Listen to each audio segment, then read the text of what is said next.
Smoke on the Water. Really simple on a lot of levels, but you can do a lot of really cool stuff with it. You can try to play it exactly the way Ritchie Blackmore played it. You can play the simplified version one note at a time. I love to teach beginners this song, and I like to have intermediate players work on it too with some different things on it. So today I want to take a quick look at some of the different things you can do with Smoke on the Water. Most people know the riff. The absolute beginner's way, the way I'd like to have a beginner learn this song, is to just play the notes one note at a time in first position, never moving their hand. G, B flat, C, using your third finger for G, your first for B flat, your third for C, and the next one when it has to go to D flat, using your little finger. So, beginner's version. Fourth finger,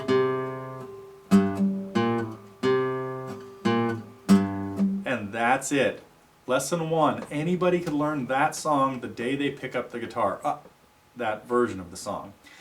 Now, version 2. Power chords. A G power chord to a B flat to a C.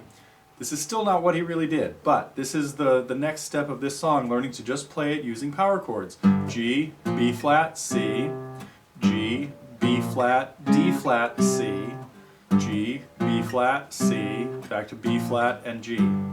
Okay, that's version 2. When we get to a play along, you do whichever one you like the best and whichever is the best level for you. Now, the real way he played it, as many of you know, I'm sure, is that he did not use power chords per se. He used inverted power chords, which means instead of the G on the 6th string and the D on the 5th string, he played the D on the 5th string and the G on the 4th string. So it was a pair of notes both at the 5th fret, an inverted power chord. This has the root on the top higher and the 5th in the bass. So it's an upside down power chord. I'm playing D and G. You could play them with 2 fingers, your 3rd and 4th, or with 1 finger, your 3rd finger flattened out. The simplest way is probably to flatten out your 3rd finger and play just the 2 notes at the 5th fret. Then your 1st finger goes to the 3rd fret for the notes on the 3rd and 4th strings, and this would be an inverted B flat power chord. And your 3rd finger again to the 5th fret, same 2 strings, 3rd and 4th strings for an inverted C. So you're just going from your 3rd to your 1st to your 3rd, and then later on, just a minute, something attacking my eye. Then,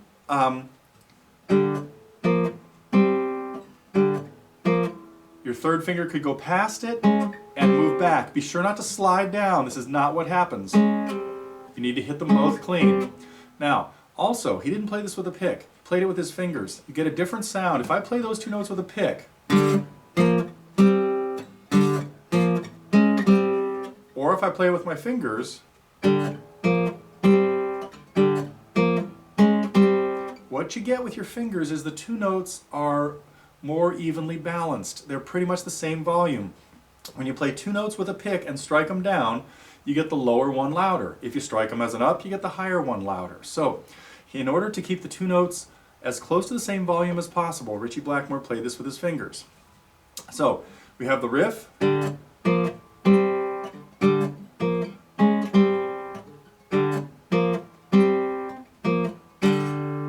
Now we could play the bass part as well, and I have this in my tablature down there at the bottom, riff with bass. Wait a minute, let me try that again.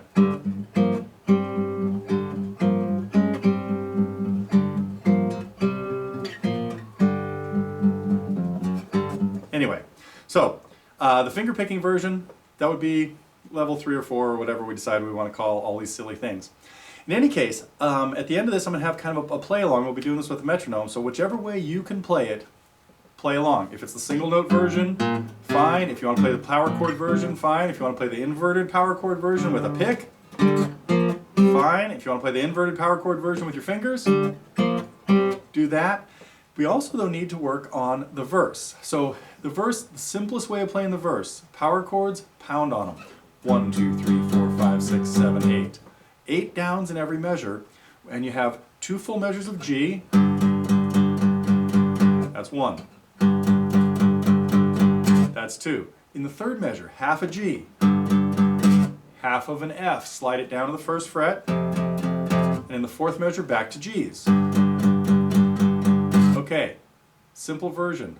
one line of the verse.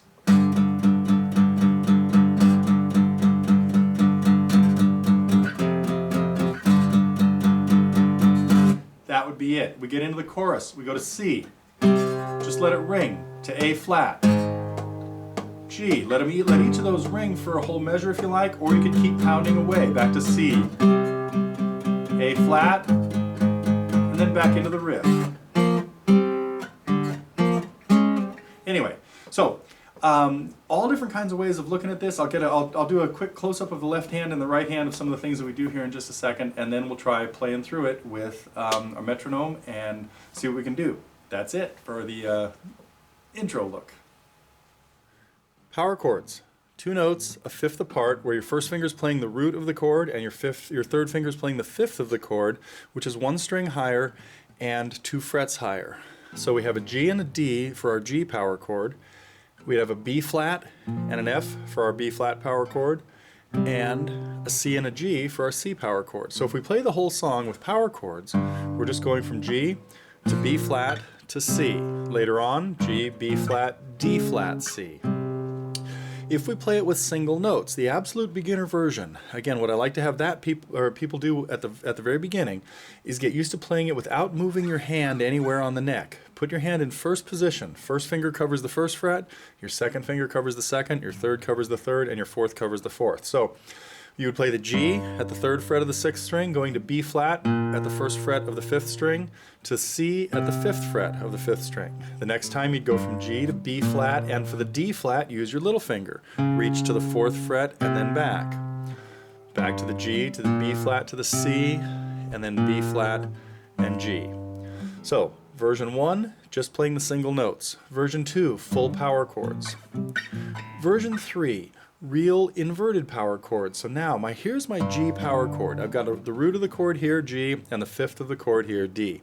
An inverted power chord would have the G played an octave higher, which would put it right there. So instead of G on the sixth string and D on the fifth, I leave the D on the fifth, but I play the G up on the fourth string. So I have 2 notes at the same fret. These 2 notes would be considered a G inverted power chord. And if I want to, again, go into the way Ritchie Blackmore really played this, I would pluck this with 2 fingers with my right hand. We'll look at the right hand in a minute. But I could finger those with 1 finger flattened out, and then I'd use the same technique where my first finger plays the third and fourth strings at the 3rd fret, and then my third finger would play the 3rd and 4th strings again at the 5th fret. So I could go, this is what it looks like in the inverted version. Now, there'd be a bunch of different ways. There are a few other ways I could have fingered this. I could have done this. And when I had to go to the one past, I could have gone with my 3rd finger and then back to my 1st for that. So that's really up to you. There's the inverted power chord version, again, much more the way Ritchie Blackmore really played this in the studio recording of Smoke on the Water. The rest of the chords, if I'm going to strum through the rest of the song using the power chords, I would play the G here, although you could also spread them out into a fuller power chord where you're playing 3 notes. When it goes to F, I just slide the whole thing down and come back to G. The other chords I'm going to need later on are a C and an A flat in the chorus. C would be at the 3rd fret of the 5th string, A flat would be on the 4th fret of the 6th string, and that's about it. And I think that's all we need to worry about with the left hand in this. Looks good. That's it. Smoke on the Water, left hand. Let's take a look at the right. So the right hand in Smoke on the Water can be done with a pick, conventional way, hitting power chords, or can be done with your fingers, just plucking. If I was playing the inverted power chord here at the 5th fret, I could just grab them like that with my thumb and index finger.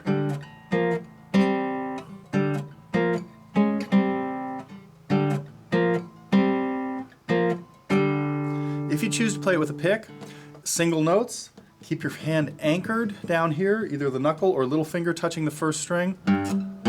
Just hitting 1 note at a time. All downs are fine for this song. Or if you're playing it as power chords, I've again got the anchors down here so that I can very accurately hit just 2 strings. Quick little snap across a couple of strings.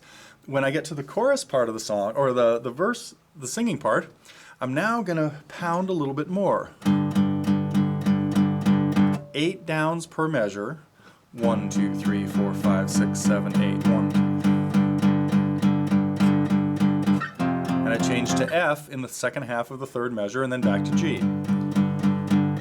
Could also have, like what I have in the tablature is something that spreads it out a little bit more.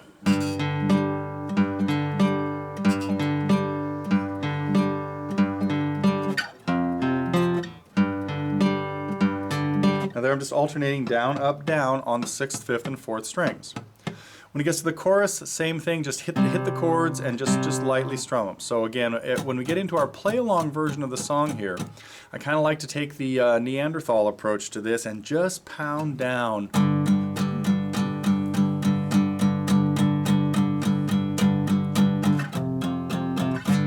When it goes to C, A flat. Now notice here I'm doing this a little differently too, so you can experiment with this style, and that is I'm not anchored right now in order to hit the strings a little harder. So lots of different ways this can work, and you really just got to find something that works the best for you. I don't want to get too dictatorial, yikes, with this song yet. I might later, might change my tune on that. So anyway, that's all that's happening in the right hand in Smoke on the Water. Just got to keep your hand pounding away on those power chords.